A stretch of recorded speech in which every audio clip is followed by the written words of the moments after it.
ஆண்டவராகிய இயேசு கிறிஸ்துவின் இனிய நாமத்தினாலே உங்கள் அனைவருக்கும் அன்பான வாழ்த்துக்கள்.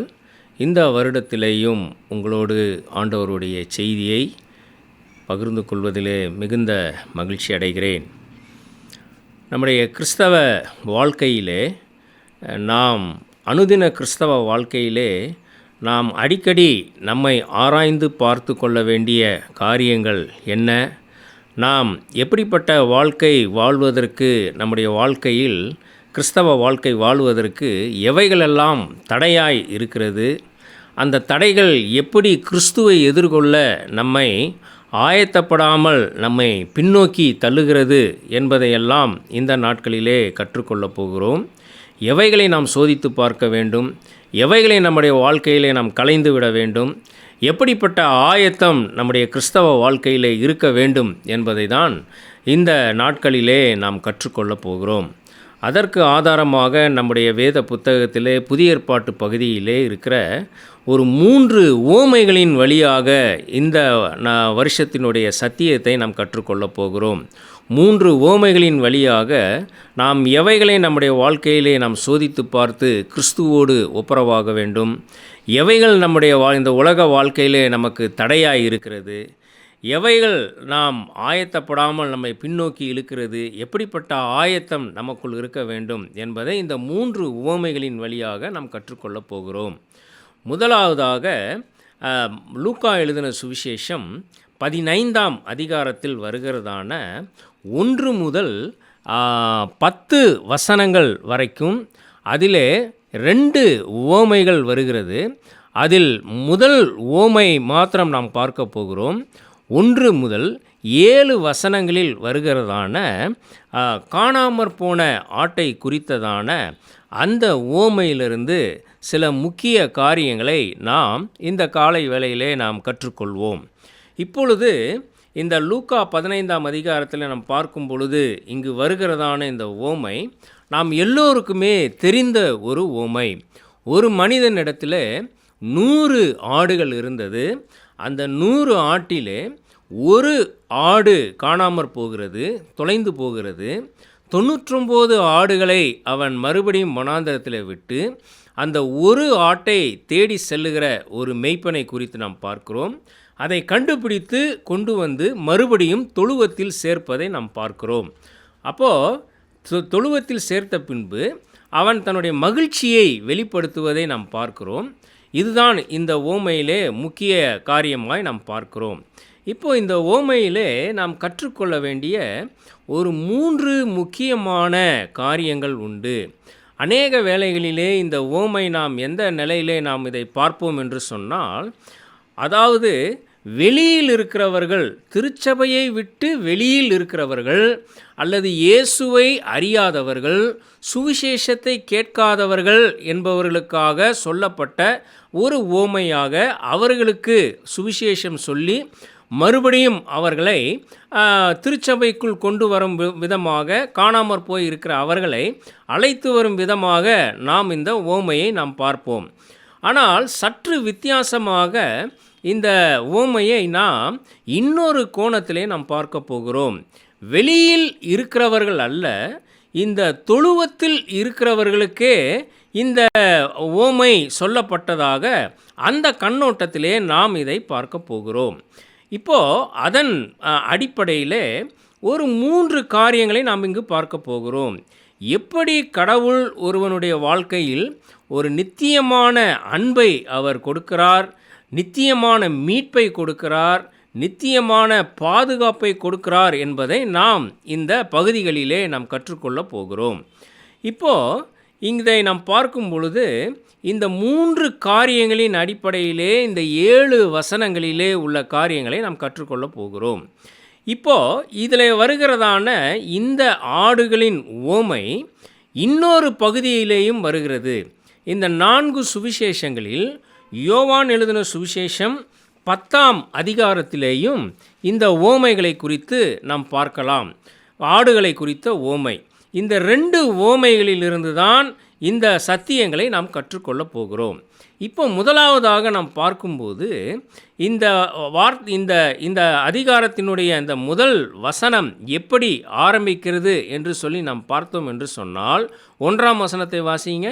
சகல ஆயக்காரரும் பாவிகளும் அவருடைய வசனங்களை கேட்கும்படி அவரிடத்தில் வந்து சேர்ந்தார்கள். ஆமாம். இப்போ எந்த சூழலிலே இந்த ஓமை ஆண்டவர் சொல்ல ஆரம்பிக்கிறார் அப்படின்னு சொன்னால், 1ஆம் வசனம் நமக்கு சொல்லுகிறது, சகல ஆயக்காரரும் சகல பாவிகளும் அவருடைய வசனங்களை கேட்கும்படி அவரிடத்தில் வந்தார்கள் அப்படின்னு நம்ம பார்க்குறோம். இப்போது இந்த யார் சகல ஆயக்காரர்கள், சகல பாவிகள், ஏன் இவர்களை பாவிகள் என்று சொல்லி இந்த அதிகாரம் ஆரம்பிக்கிறது அப்படின்னு சொன்னால், இந்த ஆயக்காரரும் இந்த பாவிகளும் யார், எப்படி இவர்கள் இவர்களை பாவிகள் அப்படின்னு ஒரு முத்திரையை குத்துனாங்க அப்படின்னு சொன்னால், இவர்கள் யாரும் யூத மதத்திலிருந்து வேறுபட்டவர்கள் அல்ல, யூதர்களை காட்டிலும் அல்லது புற இனத்தவை சார்ந்தவர்கள் அல்ல. இவர்களும் யூதர்கள்தான், இவர்களும் யூத மக்களில் ஒருவராக தான் இருந்தவர்கள். ஆனால் எந்த வகையிலே இவர்கள் ஒதுக்கினார்கள் அப்படின்னு நம்ம சொல்லி பார்த்தோம்னா, ஒரே ஒரு காரியம்தான். ஆயக்காரர்கள் என்பவர்கள் யார் அப்படின்னு பார்த்தோம்னா, இவர்கள் வரி வசூலிக்கிறவர்கள்.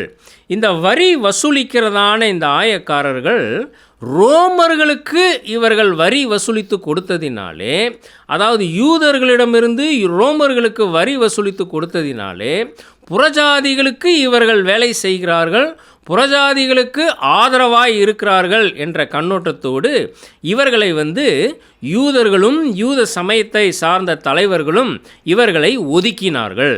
இவர்கள் மீது ஒரு வெறுப்பை உமிழ்ந்தார்கள். அதை தான் நாம் இதே லூக்கா 19ஆம் அதிகாரத்தில் நாம் பார்க்கும் பொழுது சகேயுனுடைய சம்பவத்திலும் பார்க்கிறோம். சகேயுவையும் இப்படிப்பட்ட நிலையில்தான் அவர்கள் வெறுத்து ஒதுக்கினார்கள். இப்போ பாவிகள் அப்படின்னு இங்கே சொல்லப்படுகிறது யார் அப்படின்னு சொன்னால், இந்த பாவிகள் என்பவர்கள் யாருன்னு இவங்க சொன்னது என்ன அப்படின்னா, யாரெல்லாம் யூத மத சடங்காச்சாரங்களை அவர்கள் கை கொள்ளாமல் இருக்கிறார்களோ, யாரெல்லாம் யூத கட்டளைகளுக்கும் நியாய பிரமாணங்களையும் கடைபிடிக்காமல் இருக்கிறார்களோ, அவர்களை எல்லாம் பாவிகள் என்று சொல்லி இவர்கள் ஒரு முத்திரையை குத்தி அவர்களை ஒதுக்கி வைத்திருந்தார்கள். ஸோ இப்படிப்பட்டவர்கள்தான் இப்பொழுது இங்கு ஆண்டவரை நாடி வருகிறார்கள்.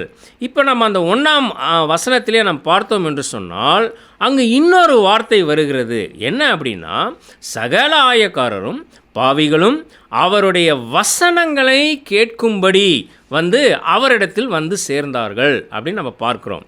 இப்போ நீங்கள் பொதுவாக இயேசு இந்த உலகத்தில் இருந்த பொழுது எதற்காக அவரை நாடி மக்கள் சென்றார்கள், எதற்காக அவர் பின்னாக சென்றார்கள் என்று சொன்னால், இயேசுவிடமிருந்து சுகம் பெறுவதற்காகவும், இயேசு செய்கிற அற்புதங்களை பார்ப்பதற்காகவும், அந்த அற்புதம் தங்களுடைய வாழ்க்கையிலே நடந்து விடாதா அப்படின்ற அந்த கண்ணோட்டத்தோடு இயேசுவை பின்பற்றி போன கூட்டத்தார் தான் அதிகம். அதனால தான் நம்ம பார்க்கும் பொழுது அநேக இடங்களிலே பார்க்கிறோம், ஒருவர் மீது ஒருவர் மிதிக்கத்தக்கதான மிகப்பெரிய கூட்டம் இயேசுவின் பின்னாக செல்வதை நாம் பார்க்கிறோம். அப்படிப்பட்ட நிலையிலே அந்த எதிர்பார்ப்போடு சென்ற மக்களின் மத்தியிலே இங்கே நாம் ஒரு வித்தியாசமான வார்த்தையை நாம் பார்க்கிறோம். அவருடைய வசனங்களை கேட்கும்படி அவரிடத்தில் சேர்ந்தார்கள் அப்படின்னு நம்ம பார்க்கிறோம். பொதுவாக இப்போ இந்த 2ஆம் வசனம் என்ன சொல்லுகிறதுனா, அப்பொழுது பரிசேயரும் வேதபாரகரும் முறுமுறுத்து இவர் பாவிகளை ஏற்றுக்கொள்ளுகிறார் அப்படின்னு சொல்லி அவர்களோடு சாப்பிடுகிறார்கள் என்றார்கள் அப்படின்னு நம்ம பார்க்குறோம். அப்போது இப்படிப்பட்டவர்களிடத்திலே இயேசு உறவு வைப்பதை இந்த சமய தலைவர்கள் விரும்பவே இல்லை. இவர்கள் எந்த அளவில் இவர்களை ஒதுக்கி வச்சுருந்தாங்க அப்படின்னு சொன்னால், இந்த ஆயக்காரராக இருந்தாலும் சரி, இவர்கள் பாவிகள் என்று முத்திரை குத்தினவர்களாக இருந்தாலும் சரி, இவங்க எந்த அளவில் அவங்கள தீண்டத்தகாதவர்களாக பார்த்தாங்க அப்படின்னு சொன்னால், இவர்களோடு இவர்கள் என்ன செய்ய மாட்டார்கள்னா, ஒரு சிறு அளவில் கூட பேச்சு வழக்கு கூட வைத்து கொள்ள மாட்டார்கள், பேச்சுவார்த்தை கூட வச்சுக்க மாட்டாங்க. இவங்க கையில் வாங்கி சாப்பிட மாட்டாங்க. இவங்கள்ட்ட ஏதாவது இவங்களுக்கு ஒரு பிரச்சனை அப்படின்னு சொன்னால், இந்த ஆயக்காரர் பாவிகள்னு இவங்க சொல்கிறவங்களுக்கு ஏதாவது ஒரு பிரச்சனை, நீதிமன்றத்தில் ஒரு வழக்கு இருந்துச்சுன்னு சொன்னால், இவர்களுக்கு ஆதரவாகவோ இவர்களுக்கு ரொம்ப சாதகமாகவோ ஒரு சாட்சி சொல்லக்கூட போகக்கூடாது அப்படின்றது வந்து யூத சமய தலைவர்கள் விதித்திருந்ததான ஒரு பெரிய தடை. அதே மாதிரி இவர்களோடு எந்த விதமான திருமண பந்தங்களும் அவர்கள் வைத்து கொள்ள மாட்டார்கள். அதே மாதிரி இவர்களிடத்திலிருந்து உணவையும் வாங்கி சாப்பிட மாட்டாங்க, இவர்களுக்கு உணவையும் கொடுக்க மாட்டார்கள்.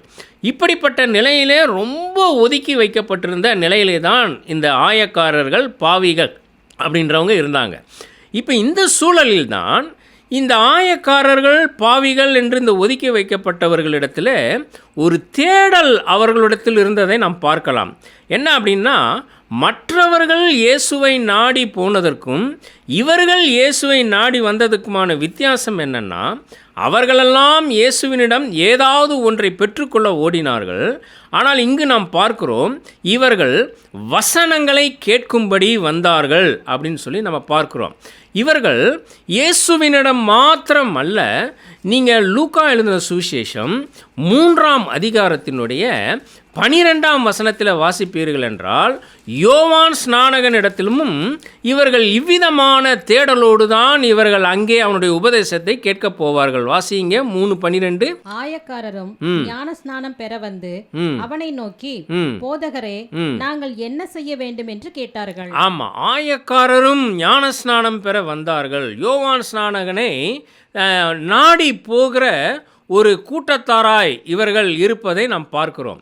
இப்படிப்பட்ட சூழலில்தான் இந்த மக்கள் வந்து இயேசுவினிடம் வசனங்களை கேட்டு அதன் மூலம் தங்கள் வாழ்க்கையில் ஒரு மாற்றத்தை பெறும்படியாக இயேசுவை நாடி வருகிறதை நாம் இங்கு பார்க்கிறோம். இந்த சூழலில்தான் இப்பொழுது இயேசு என்ன செய்கிறார் அப்படின்னு சொன்னால், இந்த சமய தலைவர்கள் முறுமுறுப்பதை ஆண்டவர் பார்த்து இதற்கு ஒரு விளக்கத்தை கொடுக்கும்படியாக, ஏன் அவர்களை ஏற்றுக்கொண்டு அவர்களோடு அவர் சாப்பிடுகிறார் என்றதுக்கான விளக்கத்தை கொடுக்கும்படியாக தான் இந்த முதல் ஓமையை அவர் சொல்லுகிறார். இப்போ அதன் அடிப்படையிலே பார்க்கும் பொழுது, இங்கு காணாமற் போன ஆடு அப்படின்றது வந்து வெளியே இருக்கிறவர்கள் அல்ல, உள்ளே இருந்தவர்கள் தான் இப்போ வெளியாக அவர்கள் இருக்கிறார்கள், வெளியே தள்ளி வைக்கப்பட்டிருக்கிறார்கள். அதனால தான் இந்த உவமையை நீங்கள் பார்த்தீங்க அப்படின்னு சொன்னால், அடுத்து வருகிற அந்த உவமையும் காணாமற் போன வெள்ளிக்காசு அப்படின்ற அந்த உவமையும் பார்த்தீங்கன்னா, ஏற்கனவே அது வந்து அந்த ஸ்திரீனிடத்தில் இருந்ததான ஒரு வெள்ளிக்காசு தான், இருந்த வெள்ளிக்காசு தான் துளைந்து போயிருக்கிறது. அதே மாதிரி அடுத்து வருகிறதான இன்னொரு உவமையிலும் ஒரு தகப்பனுக்கு 2 குமாரர்கள் இருந்தார்கள். மூத்தவன் இளையவனை குறித்து நாம் பார்க்கிறோம். அவனும் குடும்பத்துக்குள் இருந்துதான் வழி விலகி போவதை நாம் பார்க்கிறோம். அப்போது வெளியே இருப்பவர்கள் என்பதை காட்டிலும் ஏற்கனவே உள்ளே இருப்பவர்கள்தான் இப்பொழுது வழி விலகி வெளியே போயிருக்கிறார்கள்.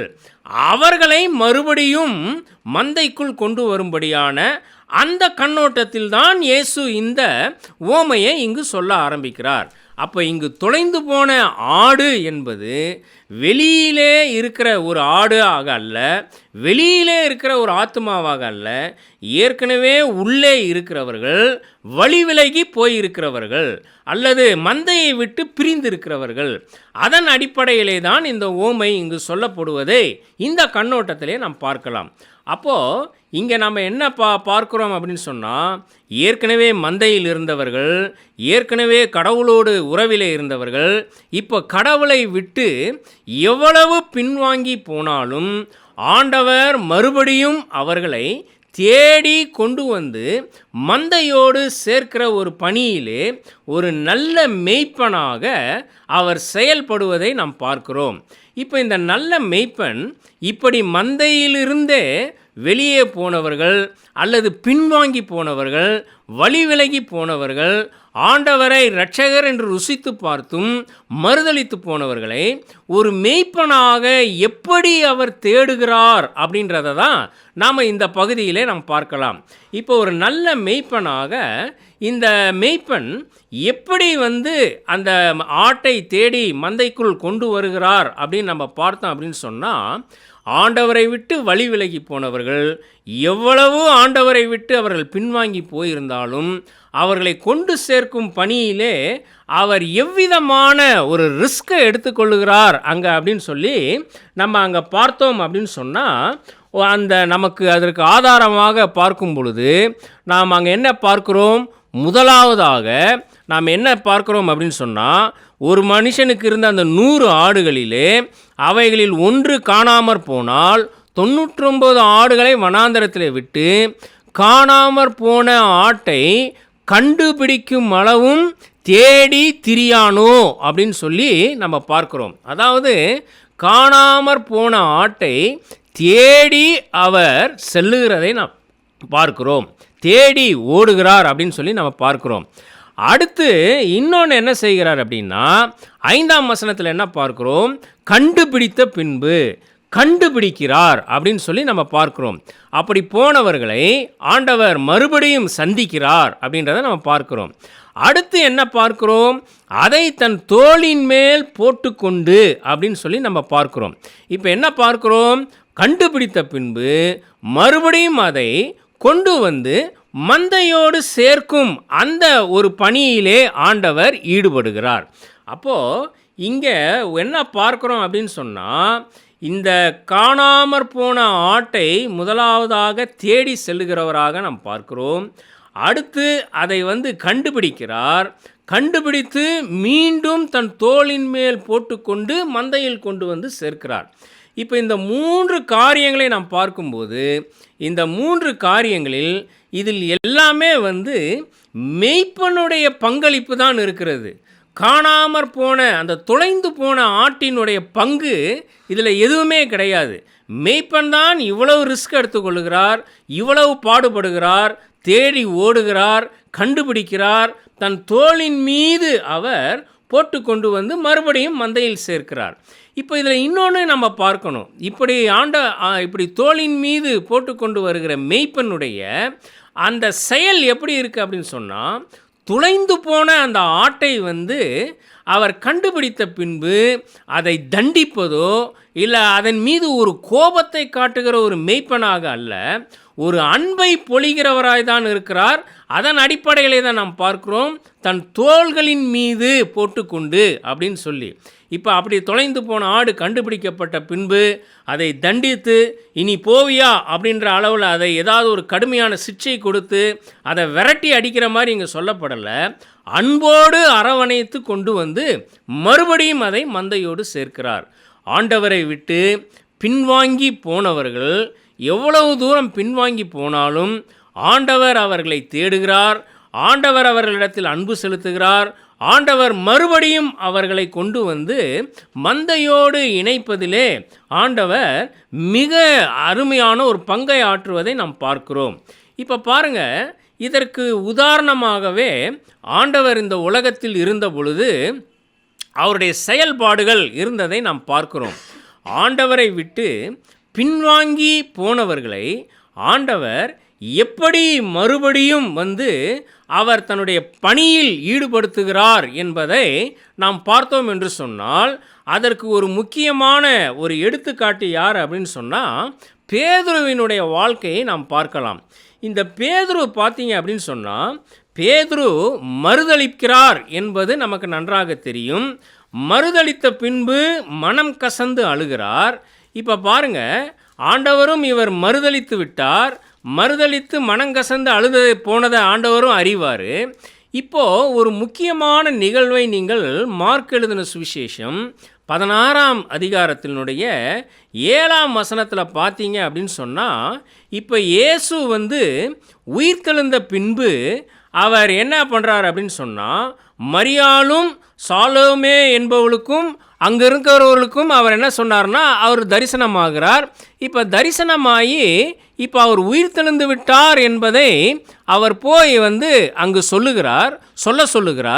சொல்லும் பொழுது 7ஆம் வசனத்திலே நீங்கள் பார்ப்பீர்கள் என்று சொன்னால், ஒரு முக்கியமான வார்த்தை வருவதை பாருங்கள்.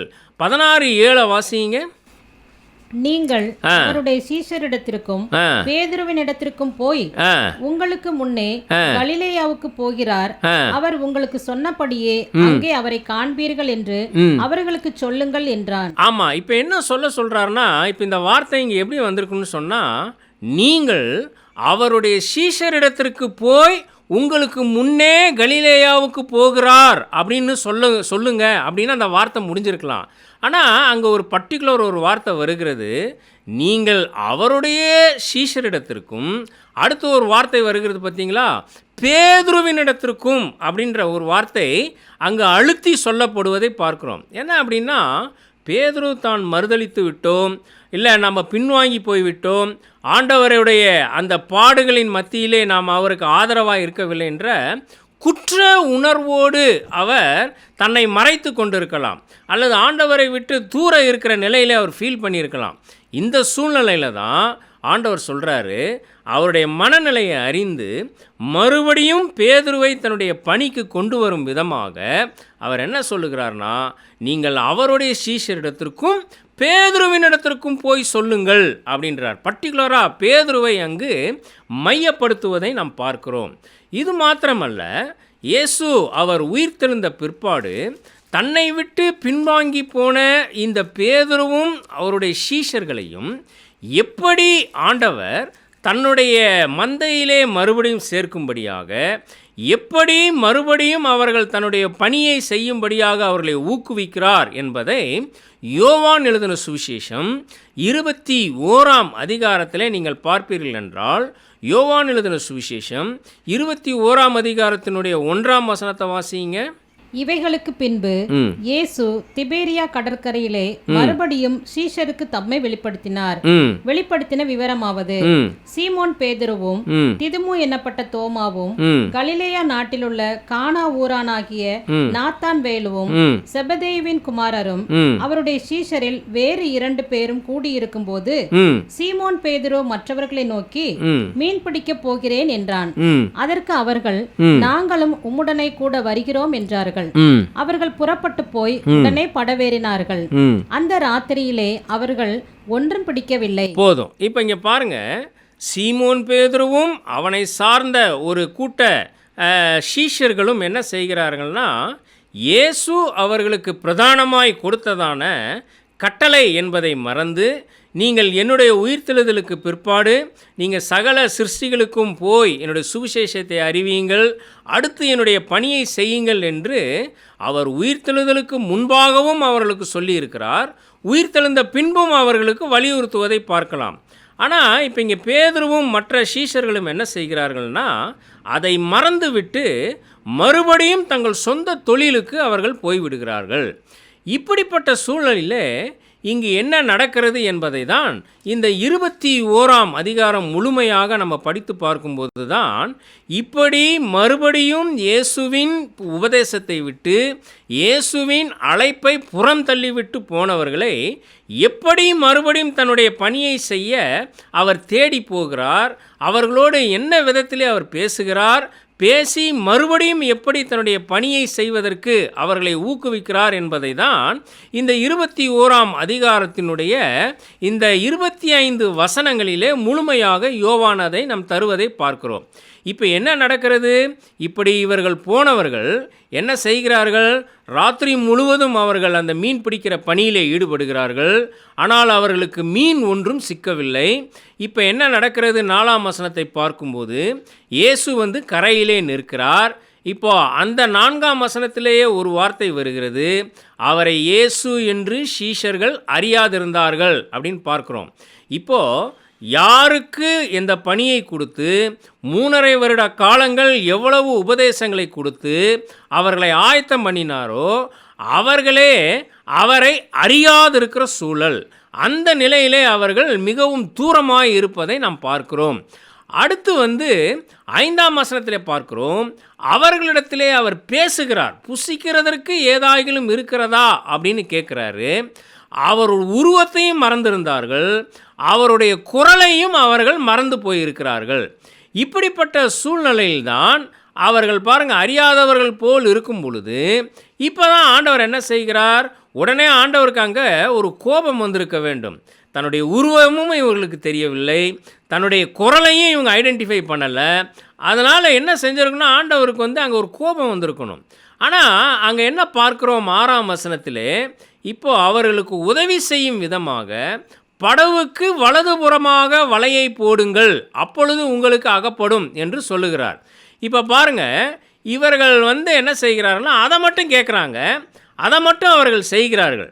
இப்போ என்ன நடக்கிறது, 7ஆம் வசனத்தில் தான் நாம் பார்க்குறோம். இவைகள் நடந்த பின்பு தான் பேதுரு வந்து அவர் கர்த்தர் என்று அவன் அறிந்து கொள்வதை அந்த 7ஆம் வசனத்தில் நம்ம பார்க்குறோம். இப்போது என்ன நடக்கிறது, அவர்களுக்கு அதிகமான மீன்கள் கிடைக்கிறது, கர்த்தர் என்பதை அவர்கள் அறிந்து கொள்கிறார்கள். இப்போ இதெல்லாம் செஞ்சுட்டு ஆண்டவர் உடனடியாக அவங்கள்ட்ட வந்து இப்போவாது என்னை பற்றி உங்களுக்கு தெரிஞ்சுதே அப்படின்னு சொல்லி அங்கு நின்று கொண்டிருக்கவில்லை. இப்போ நம்ம 9ஆம் வசனத்தில் பார்க்குறோம், ரொம்ப அருமையான ஒரு வசனம். 9ஆம் வசனத்தை வாசிங்க, யோவான் 21:9. அவர்கள் கரையிலே வந்திறங்கின போது கரி நெருப்பு போட்டிருக்கிறதையும் அதன் மேல் மீன் வைத்திருக்கிறதையும் அப்பத்தையும் கண்டார்கள். இப்போ பாருங்க, இங்கே என்ன பார்க்கணும் அப்படின்னு சொன்னால், ஆண்டவர் வந்து இப்போ இவர்களுக்கு இந்த உதவியை செய்து விடுகிறார். உதவியை செஞ்சுட்டு அங்கேயே நின்று கொண்டு அடுத்த காரியம் நான் கர்த்தர்னு இப்போவாது தெரிஞ்சுதே அப்படின்னு சொல்லி அவர்களோடு ஒரு கோபமான உரையாடலை செய்யாமல் அவர்களுக்கு முன்பாகவே வந்து இப்போ அவங்க கரைக்கு வரும்போது என்ன செய்கிறார் அப்படின்னு சொன்னால், அவர்களுடைய தேவையை சந்திக்கும் விதமாக அவர்களுக்கு காலையில் வந்து ஆண்டவர் வந்து ஒரு பிரேக்ஃபாஸ்ட் அங்கே ரெடி பண்ணுவதை நாம் பார்க்குறோம். கரி நெருப்பு போட்டிருக்கிறாரு, அதன் மேல் என்ன செய்கிறாருன்னா மீனையும் அப்பத்தையும் வைத்து அதை அவங்களுக்கு ப்ரிப்பேர் பண்ணி கொடுக்குறாரு. இப்போது அடுத்து என்ன செய்கிறார் பார்த்தீங்கன்னா, இவர்களுக்கு ஆகாரம் மட்டுமல்ல, இப்போது 12ஆம் வசனத்தில் பார்த்தீங்கன்னா, 12ஆம் வசனத்தை வாசிங்க. இயேசு அவர்களை நோக்கி வாருங்கள் போஜனம் பண்ணுங்கள் என்றார். ஆமாம், இப்போ பாருங்க, அவங்க என்ன செய்கிறாருன்னா, அடுத்து வந்து அவர்களை ரொம்ப அன்போடு ஆண்டவர் அங்கு கூப்பிடுவதை நாம் பார்க்கிறோம். இயேசு அவர்களை நோக்கி வாருங்கள் போஜனம் பண்ணுங்கள் என்றார். இப்போவும் வந்து ஆண்டவர் வந்து அங்கே எந்த விதமான உரையாடல்களை அவர்களோடு ஸ்டார்ட் பண்ணலை. அவங்களுக்கு தேவையான உணவை ஆயத்தம் பண்ணி வைக்கிறார். அடுத்து வந்து அவர்களை புசிக்க அவர்கள் அழைக்கிறார். இப்போ 13ஆம் வசனத்தை பாருங்க. 13ஆம் வசனம். அப்பொழுது இயேசு வந்து அப்பத்தையும் மீனையும் எடுத்து அவர்களுக்கு கொடுத்தார்.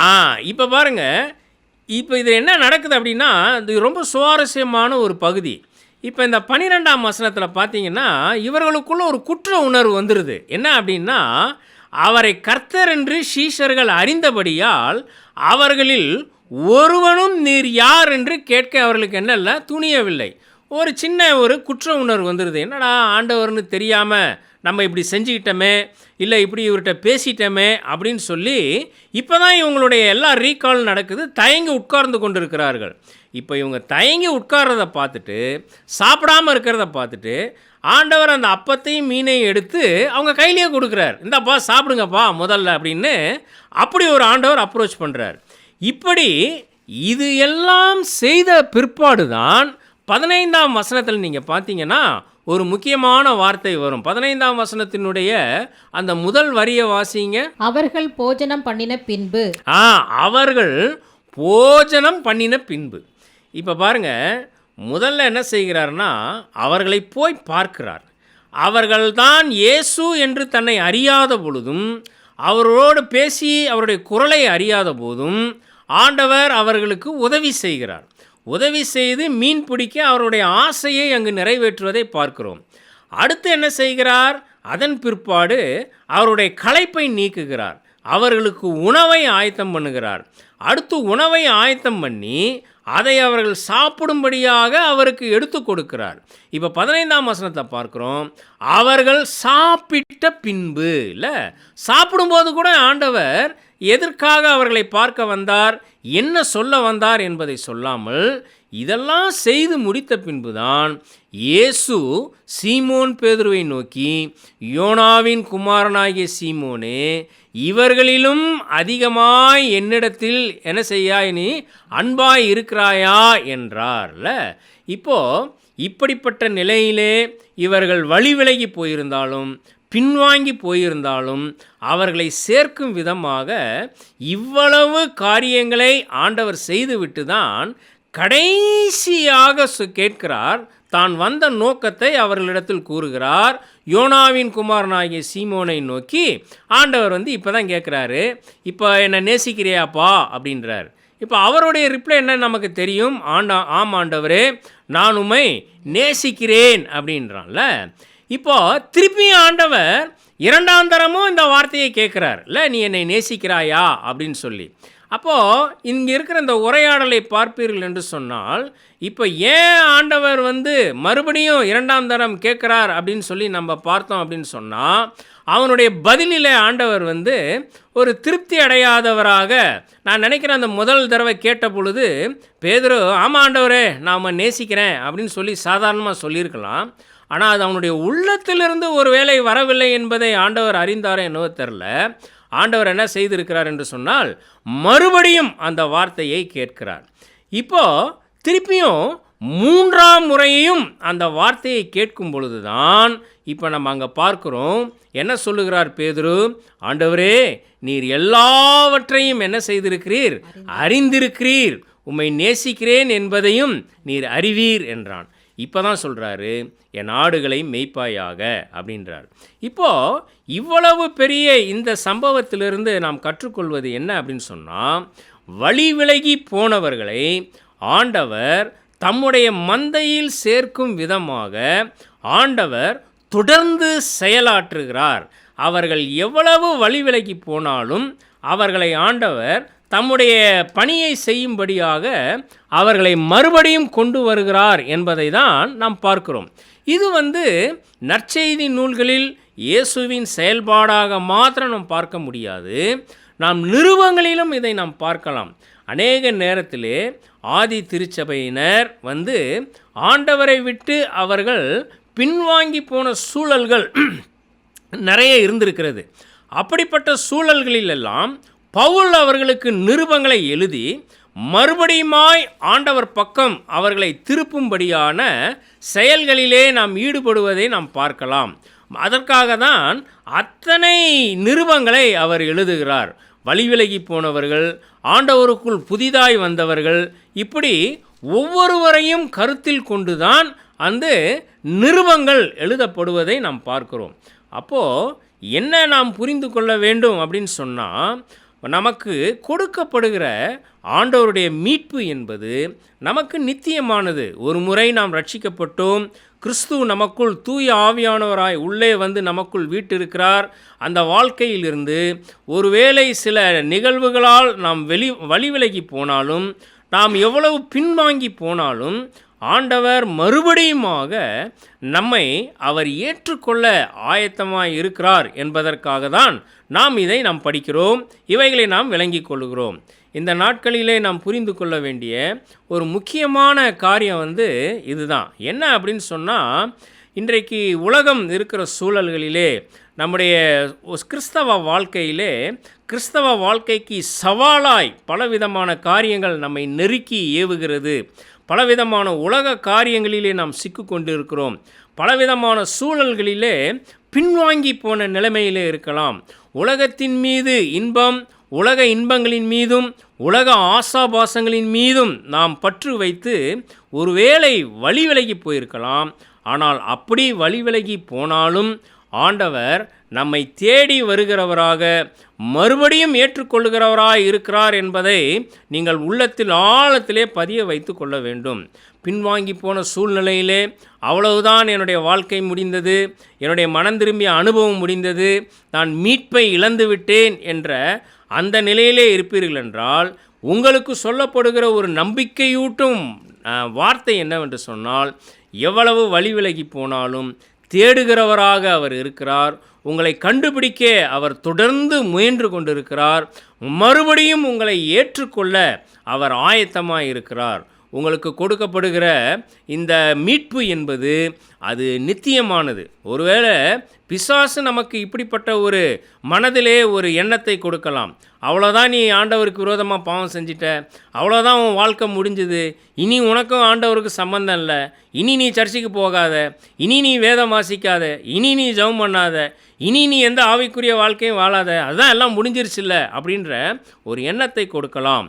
ஆனால் தயவிட்டு அப்படிப்பட்ட எண்ணங்களுக்கு நீங்கள் செவி கொடுக்காமல், கிறிஸ்து என்னை தேடுகிறார், கிறிஸ்து என்னை கண்டுபிடிக்க தொடர்ந்து முயற்சிக்கிறார், தொடர்ந்து என்னை அன்போடு ஏற்றுக்கொள்ள அவர் ஆயத்தமாய் இருக்கிறார் என்பதை மனதிலே வைத்து, கிறிஸ்து தேடி வருவதை அறிந்து அவருடைய கைகளுக்கு மறுபடியுமாய் அவர் பக்கமாய் திரும்பி வருவது மிக முக்கியமான ஒரு காரியமாகும்.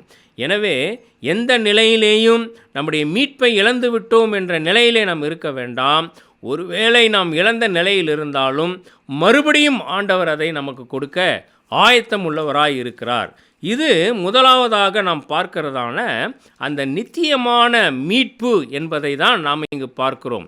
தொலைந்து போன ஆடு மந்தையில் இருந்தது, தொலைந்து போயிருக்கிறது, மறுபடியும் மந்தைக்குள் கொண்டு வந்து சேர்க்கிறார்.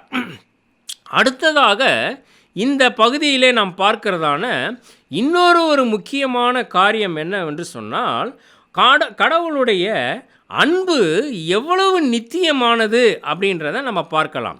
என்ன அப்படின்னா, இந்த ஓமையிலையும் நம்ம பார்த்தோம் அப்படின்னு சொன்னால் ஒரு காரியத்தை நாம் பார்க்கலாம். என்ன அப்படின்னா, 99 ஆடுகள் இருக்கிறது, ஆனால் தொலைந்து போனது ஒரே ஒரு ஆடுதான் அப்படின்னு நம்ம பார்க்குறோம். அதாவது ஒரு மெய்ப்பனாக அந்த மெய்ப்பன் ஒவ்வொரு தனிப்பட்ட ஆட்டின் மீதும் கரிசனை உடையவனாக, அன்புடைய ஒரு மெய்ப்பராக ஆண்டவர் தன்னை சித்தரிக்கிறார். இல்லை, ஒவ்வொரு தனிப்பட்ட ஆத்துமாக்களின் மீதும் ஆண்டவர் கரிசனை உடையவர், ஒவ்வொரு தனிப்பட்டவர்கள் மீதும் ஆண்டவர் அன்பு வைக்கிறவர் அப்படின்றத தான் நாம் அங்கே முக்கியமாய் நாம் கண்டு கொள்ள வேண்டிய ஒரு காரியம். இல்லை, இப்போது எந்த ஒரு இப்போ பொதுவாக ஒரு வியாபாரி இருக்கிறான் அப்படின்னு சொன்னால், அவன் தன்னுடைய வியாபாரத்திலே அவன் என்ன செய்வானா, 1% நஷ்டத்தை அவன் ஏற்றுக்கொள்வான். ஆனால் இங்கே நம்ம ஆண்டவர் பார்க்குறோம், ஒருவரை கூட ஆண்டவர் மிஸ் பண்ண விரும்புறதில்ல. அதனால தான் அந்த காணாமற் போன ஒரு ஆடு அப்படின்னு சொல்லுகிறோம். அதனால தான் 10ஆம் வசனத்தில் என்ன பார்க்குறோம், அதுபோல மனம் திரும்புகிற ஒரே பாவி அப்படின்ற அந்த வார்த்தையை பார்க்குறோம். தனிப்பட்டவர்கள் மீது ஆண்டவர் கரிசனை உடையவராய் இருக்கிறார், அன்பு செலுத்துகிறார், இல்லை ஒரு நித்தியமான அன்பை செலுத்துகிறார் என்பதை நாம் பார்க்கலாம். அதை தான் இந்த கொடுக்கப்பட்ட 3 ஓமைகளிலும் பார்க்கிறோம். காணாமற் போனது ஒரு ஆடு, காணாமற் போன காசு ஒரு வெள்ளிக்காசு, காணாமற் போன மகன் ஒருவன். இல்லை, அப்போ அந்த ஒன்று அப்படின்றதில் ஆண்டவர் இங்கு வலியுறுத்துகிறார்ல. அப்போ ஒவ்வொரு தனிப்பட்டவர்கள் மீதும் ஆண்டவர் மிகவும் கரிசனை உடையவராய் இருக்கிறார், அன்புடையவராய் இருக்கிறார் என்பது தான் இந்த ஓமை நமக்கு சொல்லிக் கொடுக்குற ஒரு காரியம். அவர் இந்த ஓமையில் மட்டுமல்ல, அவர் இந்த உலகத்தில் இருந்த பொழுது அவருடைய ஊழியத்திலே எப்படி தனிப்பட்டவர்கள் மீது அவர் கரிசனை உடையவராய் இருந்தான்னு சொன்னால், அவர் வாழ்வில் நடந்த நிறைய நிகழ்வுகளை நாம் பார்க்கலாம். இப்போ நீங்கள் பார்த்தீங்க அப்படின்னு சொன்னால், இந்த ஒரு பர்டிகுலர் குடும்பத்தின் மீது ஆண்டவர் என்ன செஞ்சார்னா ரொம்ப அக்கறை உடையவராக இருந்தார். அது யார் அப்படின்னா, நமக்கு மார்த்தாள், மரியாள், லாசரு. இல்லை, இப்படி தனிப்பட்ட நபர்கள் அவர்களிடத்தில் ஆண்டவர் ரொம்ப க்ளோஸாக இருந்தார். அடுத்து பார்த்தீங்கன்னா, ஒரு தனிப்பட்ட மனிதனாகிய சகேயு, இல்லை நம்ம பார்க்குறோம். அதே மாதிரி ஒரு தனிப்பட்ட ஸ்திரீயாகிய பெரும்பாடு உள்ள ஸ்திரீ, இப்படி அதே மாதிரி ஒரு தனிப்பட்ட ஸ்திரீயாகிய சமாரியா ஸ்திரீயை தேடி போய் அவளோடு உரையாடுகிறார். இதையெல்லாம் நம்ம பார்க்கும் பொழுது ஆண்டவர் ஒவ்வொரு தனிப்பட்டவர்கள் மீதும் எப்படி அக்கறை உடையவராய் இருக்கிறார் என்பதை உலகத்தில் இருந்த பொழுதே ஆண்டவர் அதை மெய்ப்பித்து காட்டினார்.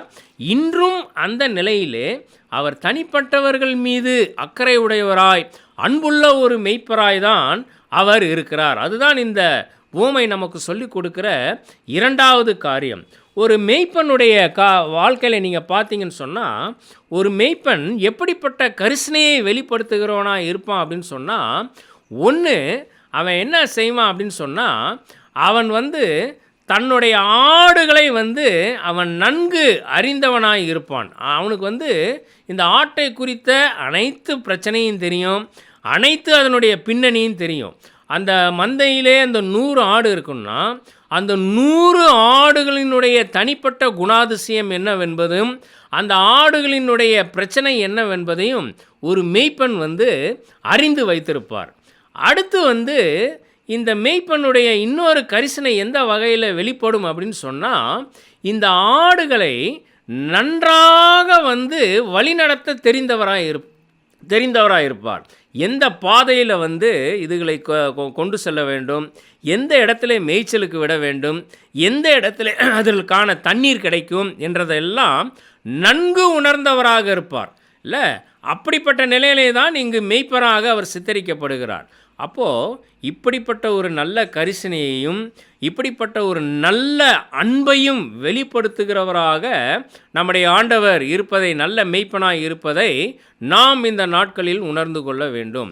ஒருவேளை நாம் யோசிக்கலாம், யான் தனிப்பட்டவனாக இருக்கிறேன், இவ்வளவு பெரிய உலகத்தில் என்ன ஆண்டவருக்கு எப்படி தெரிய போகுது, இல்லை என்னுடைய காரியம் எப்படி ஆண்டவர் கரிசனையாக இருக்க போகிறார் என்றதான ஒரு ஒரு சந்தேகம் நமக்கு இருக்கலாம். இல்லை, ஒவ்வொருவர் மீதும் ஆண்டவர் மிகுந்த கரிசனை உடையவராய் இருக்கிறார், மிகுந்த அன்புள்ளவராய் இருக்கிறார் என்பதை நாம் இந்த நாட்களிலே அறிந்து கொள்ள வேண்டும்.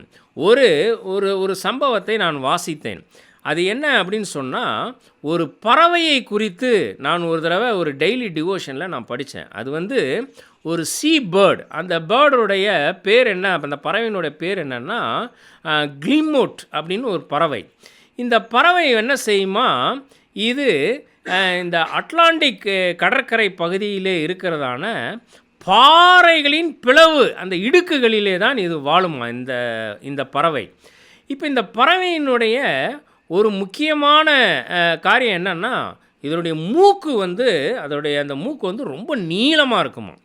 என்ன அப்படின்னா, ஆயிரக்கணக்கான பறவைகள் இந்த கடற்கரை ஓரம் இருக்கிறதான இந்த பாறை பிளவுகளிலே தான் அது இருக்கும்.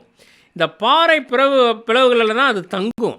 இந்த பாறை பிளவுகளின் மத்தியில் இருக்கிற ஒரு இடத்துல தான் இவைகளெல்லாம் முட்டையிடும், குஞ்சு பொரிக்கும்.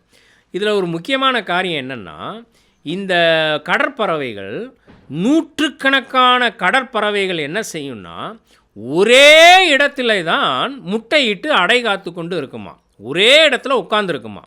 அப்போ என்ன செய்யுங்களாம், இதுங்க அடை காத்து உட்கார்ந்து கொண்டு இருக்கும்போது, அதாவது தூரம் இல்லை, ஒரே வரிசையாக முட்டைகள் அங்கே இருக்கும், அதன் மீது அதனுடைய முட்டையின் மீது அதாவது அடை காத்து கொண்டு இருக்கும்.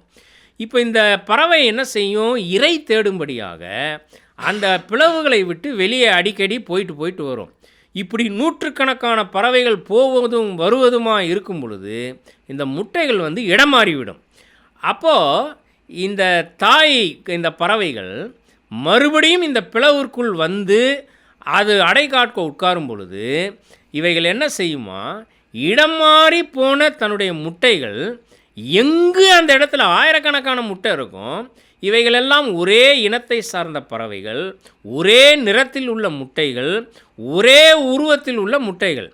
ஆனால் இதன் மத்தியிலே தன்னுடைய முட்டை எது என்பது, தான் வைத்த முட்டை எது, தான் அடை காத்து கொண்டிருக்கிற முட்டை எது என்பது அந்த பறவைக்கு தெரியுமா. அது தன்னுடைய அந்த நீளமான அழகின் மூலமாக அது எங்கே இருந்தாலும் அவைகளை தட்டி கொண்டு தனக்கு கீழ் வைத்து மறுபடியும் அடை காத்து உட்கார்ந்து கொள்ளுமா. ஒரே நிறத்தில் இருந்தாலும், ஒரே சைஸில் இருந்தாலும், எங்கே இருந்தாலும் அதற்கு தன்னுடைய முட்டை எது, தான் அடை காத்த முட்டை எது என்பது நன்றாக அறிந்து வைத்திருக்கும் அப்படின்னு சொல்லி நான் படித்தேன்.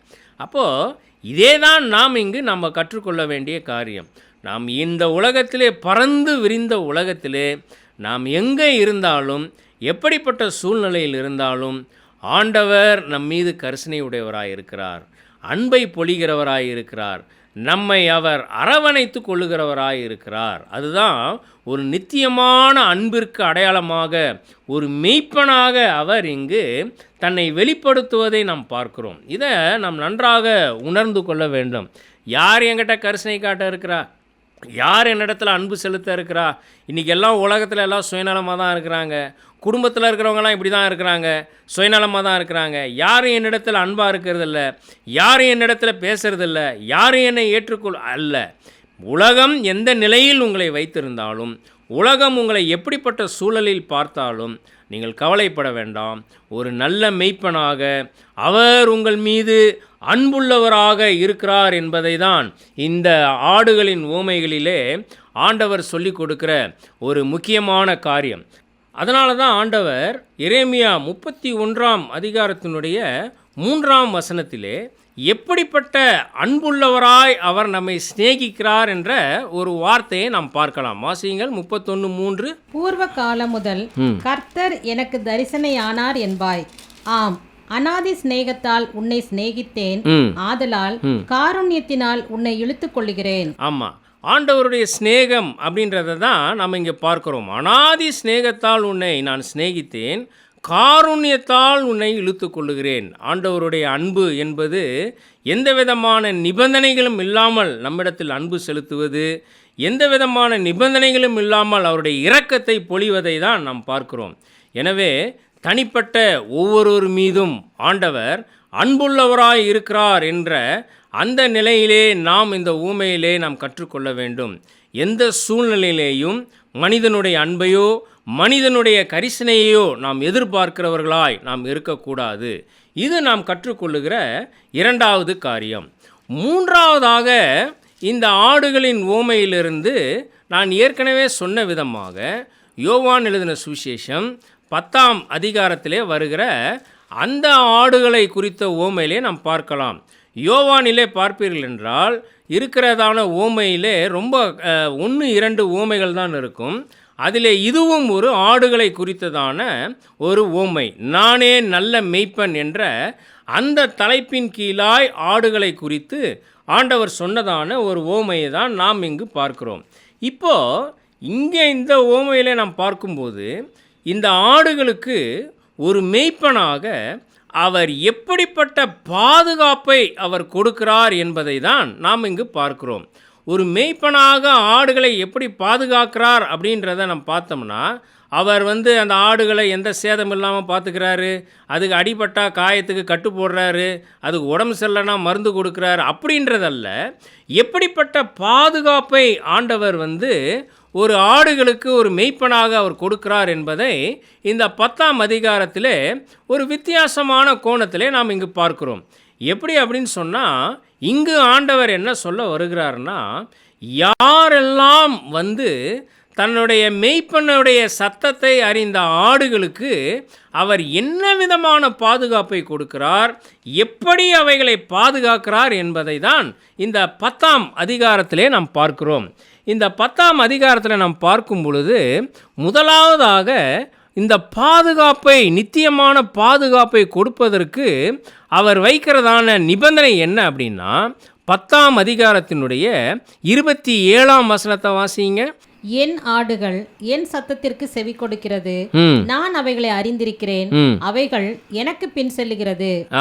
இப்போ இந்த 27ஆம் வசனத்தில் ஒரு வார்த்தை பார்க்குறோம். நம்ம ஒரு மெய்ப்பனுடைய சத்தத்தை ஒரு ஆடு அறிந்திருக்க வேண்டும். அதுதான் நம்ம அங்கே பார்க்குறோம். ஏன்னு சொன்னால், என் ஆடுகள் என் சத்தத்திற்கு என்ன செவி கொடுக்கிறது, செவி கொடுக்கிறது அப்படின்றார்.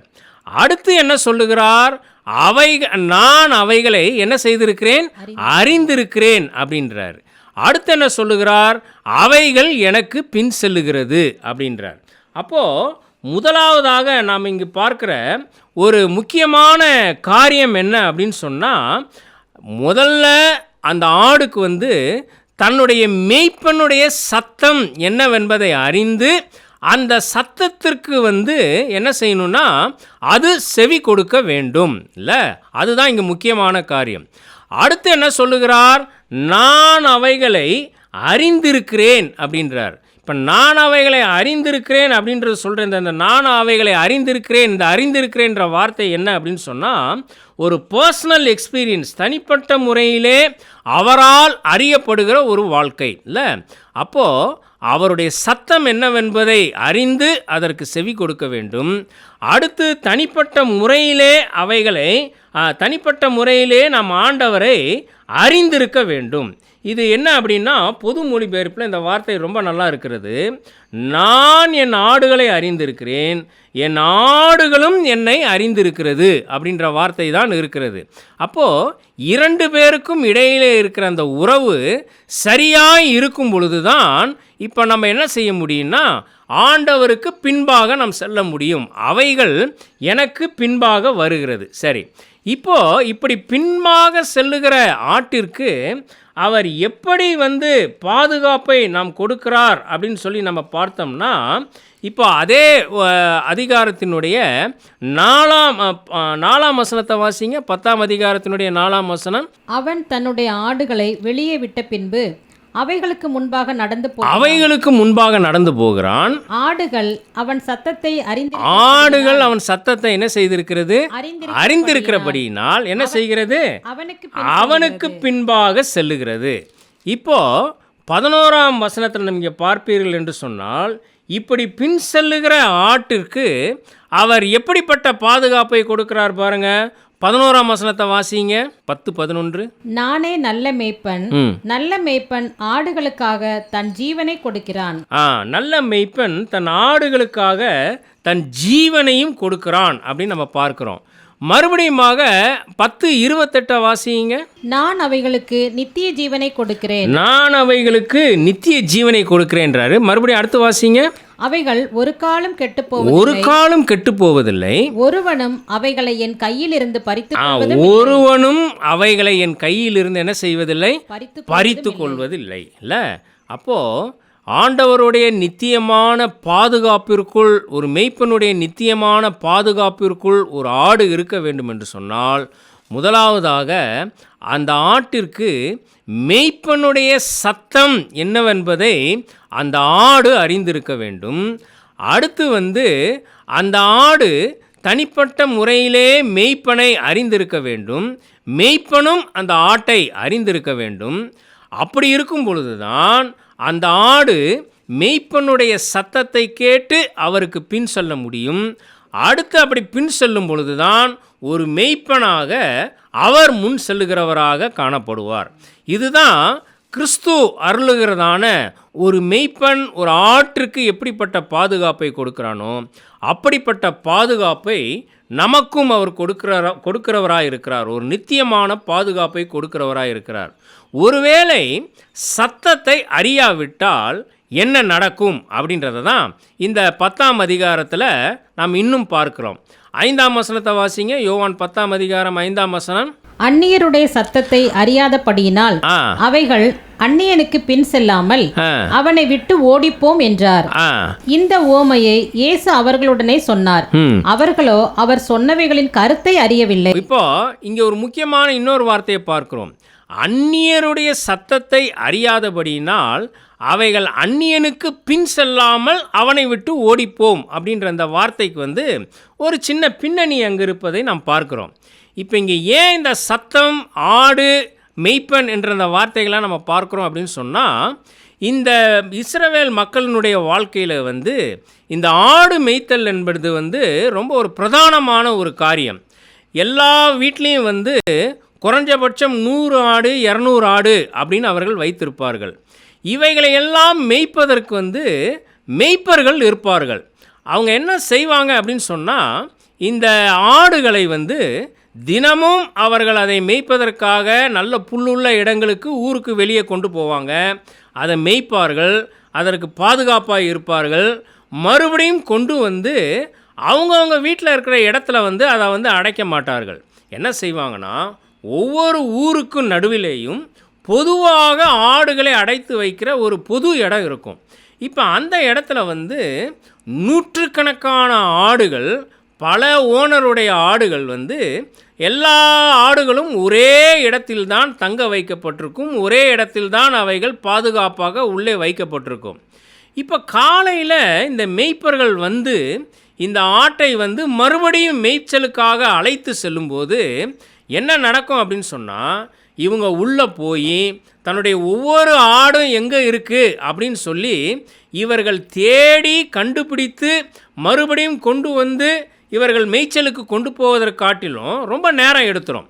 ஆனால் இப்படி நூற்றுக்கணக்கான ஆடுகள், வித்தியாசமான சொந்தக்காரர்களுடைய ஆடுகள் ஒரே இடத்தில் இருந்தாலும் இந்த மேய்ப்பர்கள் என்ன செய்வார்கள்னா, அந்த இடத்திற்கு வந்து இந்த ஆடுகள் தன்னுடைய ஆடுகள் புரிந்து கொள்ளும்படியான ஒரு முக்கியமான ஒரு மொழி அதற்கு தெரியும், ஒரு சத்தத்தை அவர்கள் கொடுப்பார்கள். அந்த சத்தத்தை கொடுக்கும் பொழுது அந்த மேய்ப்பனுக்குரிய ஆடுகள் எல்லாமே வந்து என்ன செய்யும்னா, அந்த மேய்ப்பனுக்கு பின்பாக வந்து அது ஓடி வந்து விடும்.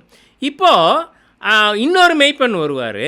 அவர் வந்து அவருடைய ஆட்டிற்கு புரிகிறதான ஒரு சத்தத்தை கொடுப்பார். அந்த மேய்ப்பனுடைய சத்தத்தை கேட்டு அந்த ஆடுகள் எல்லாம் போயிடும். இப்படியே ஒரு சில மணி நேரங்களிலே இந்த நூற்றுக்கணக்கான ஆடுகள் வந்து அந்தந்த மேய்ப்பனுக்கு பின்பாக அந்த சத்தத்தை கேட்டு அது போயிடும். இப்போ இதில் ஒரு முக்கியமான காரியம் நடக்கும். எங்கேயுமே வந்து இப்படிப்பட்ட சூழல் இருக்கும்போது அதில் வந்து சில திருட்டுத்தனங்களும் நடக்கும். இப்போது ஒரு மேய்ப்பன் வந்து தன்னுடைய ஆட்டை அதற்கு புரிகிற அந்த சத்தத்தை கொடுத்து அழைப்பதற்கு முன்பதாகவே வேறே ஒரு அந்நியன் சத்தம் நம்ம பார்க்குறோம் பார்த்தீங்களா? இந்த அந்நியருடைய சத்தத்தை அறியாதபடியினால் நம்ம வாஸ்தம் பார்த்தீங்களா? இப்போது இந்த அந்நியர்கள் என்ன செய்வார்கள்னா, வந்து அந்த ஒரு குறிப்பிட்ட ஆட்டிற்கு எந்த விதமான ஒரு சத்தத்தை கொடுத்தால் அது வருமோ அதே விதமான சத்தத்தை வந்து இந்த அந்நியர்களும் வந்து அந்த சத்தத்தை வந்து அந்த ஆட்டுக்கு கொடுப்பாங்க. அப்படி கொடுக்கும்போது தன்னுடைய மேய்ப்பனுடைய சத்தம் எது, இந்த அந்நியனுடைய சத்தம் எது என்பதை அது கூர்ந்து கவனிக்காவிட்டால் கொஞ்சம் இடர்னா கூட இந்த அந்நியனுடைய சத்தத்தை கேட்டு இந்த ஆடுகள்லாம் என்ன செஞ்சுன்னா அந்த அந்நியனுக்கு பின்னாக போயிடும். சொந்த மேய்ப்பன் வரும்போது அந்த ஆடுகள் அங்கே இருக்காது. அதுதான் இதில் நம்ம விளங்கி கொள்ள வேண்டிய ஒரு முக்கியமான காரியம். இப்போ அதனால தான் ஆண்டவர் சொல்கிறாரு, ஏன் என்னுடைய சத்தத்தை நீங்கள் சரியாக அறிந்திருக்க வேண்டுமென்றால் அதே விதமான சத்தத்தை கொடுக்குற அந்நியருடைய சத்தமும் இருக்குது. அந்த சத்தம் இன்னது என்பதை நீங்கள் அறிந்து உணராவிட்டால் நீங்கள் இப்படிப்பட்ட சூழலிலே நீங்கள் வழி விலகி போய்விடுவீர்கள் அப்படின்றது தான் ஆண்டவர் இங்கு சொல்ல வருகிற காரியம். இப்போ அப்படி அந்நியராய் வருகிறவர்கள் தான் என்ன செய்வார்கள்? 10ஆம் வசனத்தில் என்ன வாசிக்கிறோம்? 10:10 வாசிங்க. திருடன் திருடவும் கொல்லவும் அழிக்கவும் வருகிறானே என்று வேறொன்றுக்கும் வரான் அப்படின்னு சொல்லி நம்ம பார்க்கிறோம்ல. இப்போ இப்படி அந்நியர்களாய் வருகிறவர்கள் என்ன செய்வார்கள்? இப்படி கொண்டு போகிற ஆட்டை என்ன செய்வார்கள்? கொல்லுவார்கள், அதை அழிப்பார்கள், அதை வந்து ஒன்றுமில்லாமல் பண்ணிடுவாங்கல்ல. அப்போது அந்நியருடைய சத்தம் மெய்ப்பனுடைய சத்தத்தை போல தான் இருக்கும். ஆனால் அது அந்நியனுடைய சத்தம் என்பதை ஆடுகள் அறியாவிட்டால், உண்மையான மெய்ப்பனுடைய சத்தத்தை அதுகள் மறந்துவிட்டால் என்ன ஆகும்னு சொன்னால் அதனுடைய முடிவு வந்து அழிவுதான் அப்படின்றத வந்து ஆண்டவர் இங்கு கற்றுத்தருகிறதை நாம் பார்க்கிறோம். எனக்கு அன்பானவர்களே, ஆண்டவருடைய நித்தியமான பாதுகாப்பு நம்முடைய வாழ்க்கையில் எங்கே இருக்கிறது என்று சொன்னால், ஆண்டவர், அவருடைய வார்த்தை, அவருடைய சத்தம், இந்த வேதம் இவைகளை குறித்த சரியான புரிதலும் சரியான ஒரு காரிய விளக்கமும் நமக்கு தெரியாவிட்டால் நிச்சயமாக அந்நியர்களுடைய சத்தத்திற்கு நாம் செவி கொடுக்கிறவர்களாய் நாம் இருந்து விடுவோம். இன்றைக்கி நாம் வாழுகிற இந்த கிறிஸ்தவ உலகத்திலே அநேக அந்நிய சத்தங்கள் இருப்பதை நாம் பார்க்கிறோம் இல்லை? அநேக அந்நிய உபதேசங்கள் இருப்பதை நாம் பார்க்கிறோம். வேதமும் வேதத்தை குறித்ததான புரிந்து கொள்ளுதலும் நமக்கு இல்லாவிட்டால் உண்மையான மெய்ப்பனாகிய சத்தத்தை அறியாத ஆடுகளுக்கு எப்படிப்பட்ட அழிவு வருமோ அப்படிப்பட்ட அழிவுதான் நமக்கும் வரும் என்பதை நாம் அறிந்து கொள்ள வேண்டும். நாம் ஆத்மாவை நாம் இழந்து போகிறவர்களாக ஒரு நித்தியமான அழிவுக்கு நேராய் நாம் கடந்து செல்கிறவர்களாய் நாம் இருப்போம். எனவே நல்ல மெய்ப்பனுடைய சத்தம் எது, கள்ள மெய்ப்பனுடைய சத்தம் எது என்பதை புரிந்து வைத்திருக்க வேண்டும். நாம் அதற்கு விளக்கி வைத்திருக்க வேண்டும். அப்போ நல்ல மேய்ப்பனுடைய சத்தம் எனக்கு எது அப்படின்னு சொன்னால், நல்ல மேய்ப்பனுடைய சத்தத்தை அறிய வேண்டும் என்று சொன்னால், அவருடைய வார்த்தையை சரியாக நாம் அறிந்து அவருடைய வார்த்தையின்படி நடக்கும் பொழுதுதான், அந்த வார்த்தையை உள்வாங்கி கொள்ளும் பொழுதுதான் நாம் சரியான மேய்ப்பனுடைய சத்தத்தை கேட்டு நித்தியமாக அவருடைய பாதுகாப்புக்குள் நாம் இருக்கலாம். நாம் வாசித்தபடி நித்திய ஜீவனை அடையலாம். ஒருவரும் அவருடைய கையிலிருந்து நம்மை பிரிக்கக்கூடாத அளவுக்கு அவருடைய கைகளுக்குள்ளாக நாம் இருக்கலாம். நமக்காக ஜீவனை கொடுக்கிற ஒரு மேய்ப்பனுடைய கண்காணிப்புக்கு கீழாக நாம் இருக்கலாம். இதுதான் நித்தியமான பாதுகாப்பு. எனக்கு அன்பானவர்களே, இந்த நாட்களில் வருகிறதான அநேக இந்த விதமான அந்நிய சத்தங்களை நாம் கேட்போம் என்று சொன்னால், நம்முடைய நித்திய ஜீவனை நாம் இழந்து விடுவோம். நமக்காக ஜீவன் கொடுத்த இரட்சகரை நாம் இழந்து விடுவோம்.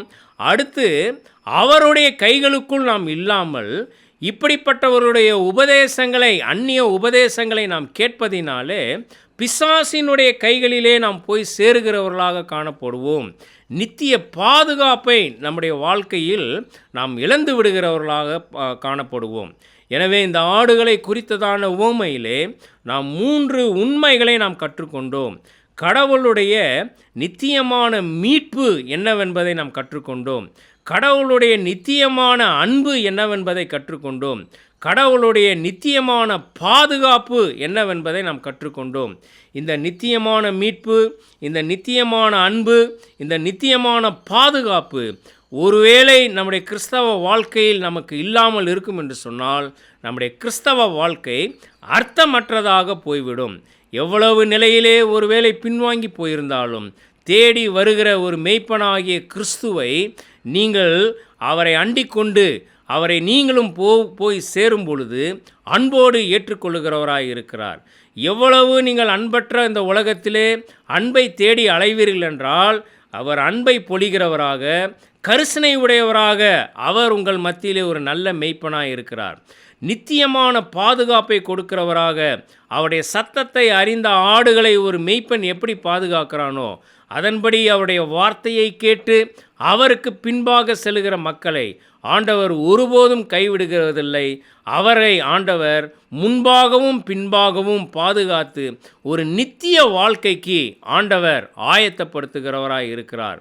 இந்த 3 நிலைகளிலே ஒரு நல்ல மேய்ப்பனாக நாம் இந்த நாட்களிலே ஆண்டவரை அறிந்து கொள்வோம். ஆண்டவர் நம்மை ஆசீர்வதிப்பாராக. ஆமென்.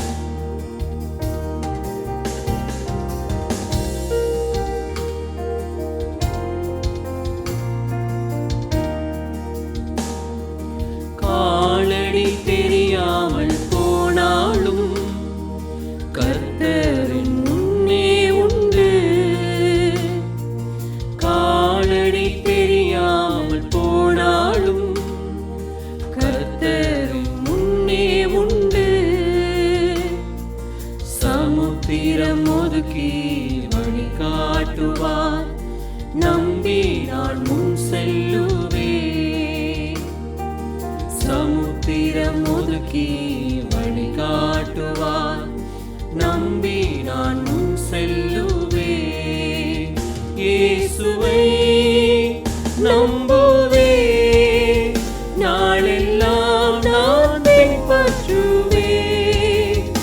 என்னை அவரிடம் ஒப்படைப்பேன், வெட்கப்பட்டு போக மாட்டேன்.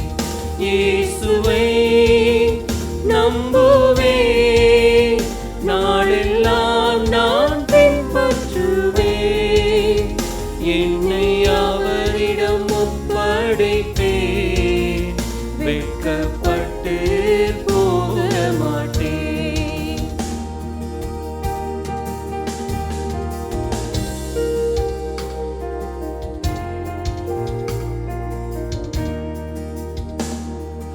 வனாந்திரமே வாழ்க்கையானாலும் கர்த்தரின் பக்கமுண்டு. வனாந்திரமே வாழ்க்கையானாலும் கர்த்தரின் பக்கமுண்டு. வேண்டியதை அவர் பார்த்து கொள்வார், நம்பி நான் முன் செல்லுவேன். வேண்டியதை அவர் பார்த்து கொள்வார். நம்பி நான் முன் செல்லுவே, இயேசுவை நம்புவே, நாளெல்லாம் நான் பின்பற்றுவே. என்னை அவரிடம் ஒப்படைத்தே, வெட்கப்பட்டு போக மாட்டேன். இயேசுவை நம்புவே, நாளெல்லாம் நான் பின்பற்றுவே. என்னை அவரிடம் ஒப்படைத்தே, வெட்கப்பட்டு போக மாட்டேன்.